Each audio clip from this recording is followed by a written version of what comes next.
Hi friends, అందరికీ నమస్కారం. ఇప్పుడే అందిన వార్త విజయవాడలో దారుణం నడి రోడ్డుపైనే. ఈ వీడియోలోని పూర్తి సమగ్రమైన సమాచారం తెలుసుకునే ప్రయత్నం అయితే చేద్దాం. మన ఛానల్ని ఎవరైతే మొదటిసారి చూస్తున్నారో ప్రతి ఒక్కరూ లైక్ చేయండి ఫ్రెండ్స్. అదేవిధంగా ప్రతి ఒక్కరూ షేర్ చేయండి ఫ్రెండ్స్. అదేవిధంగా ప్రతి ఒక్కరూ కామెంట్ చేయండి ఫ్రెండ్స్. అదేవిధంగా ప్రతి ఒక్కరూ సబ్స్క్రైబ్ చేసుకొని బెల్ ఐకాన్ని యాక్టివేట్ చేసుకున్నట్లయితే ప్రభుత్వాలు తీసుకొచ్చే ఎటువంటి సమాచారం ఎప్పటికప్పుడు నోటిఫికేషన్ రూపంలో రావడం జరుగుతుంది. ఇక ఈరోజు వీడియోలోని వివరాలకైతే వెళ్ళిపోదాం ఫ్రెండ్స్. ఇక ఆంధ్రప్రదేశ్ రాష్ట్రంలో దారుణ ఘటన చోటు చేసుకుందని చెప్పుకోవచ్చు. మహిళా సంక్షేమానికి, మహిళా రక్షణకు పెద్దపీట వేస్తున్న ఏపీ ప్రభుత్వం షాక్కు గురయ్యే ఘటన జరిగింది. విజయవాడలో జరిగిన దారుణ ఘటనలో కట్టుకున్న భార్యను నడి రోడ్డుపైనే గొంతు కోసి హత్య చేశాడు ఓ దుర్మార్గుడు. భర్తకు దూరంగా భార్య, అగ్నిసాక్షిగా పెళ్లాడిన భార్య అన్న జాలి కూడా లేకుండా కట్టుకున్న వాడే నడి రోడ్డుపైన భార్య గొంతు కోసి హత్య చేశాడు.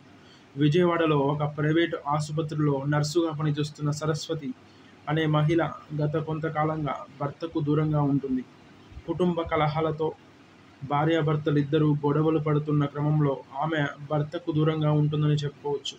ఇదిలా ఉండగా నడి రోడ్డుపైనే గొంతు కోసి ప్రాణం తీసిన భర్త, భార్య పైన కోపం పెంచుకున్న భర్త నడి రోడ్డుపైనే ఆమెను హత్య చేశాడు. పట్టపగలు నడి రోడ్డు మీద అందరూ చూస్తుండగా కత్తితో ఆమె గొంతు కోసి ప్రాణం తీశాడు. స్థానికులు ఇచ్చిన సమాచారంతో పోలీసులు సంఘటన స్థలానికి చేరుకొని కేసు నమోదు చేసుకొని దర్యాప్తు చేస్తున్నారు. భార్యను హతమార్చిన సదరు నిందితుడిని అదుపులోకి తీసుకొని అసలు హత్యకు గల కారణాలను విచారిస్తున్నట్లు తెలుస్తుంది. ఇక మన ఛానల్ని ఎవరైతే మొదటిసారి చూస్తున్నారో ప్రతి ఒక్కరూ లైక్ చేయండి ఫ్రెండ్స్. అదేవిధంగా ప్రతి ఒక్కరూ షేర్ చేయండి ఫ్రెండ్స్.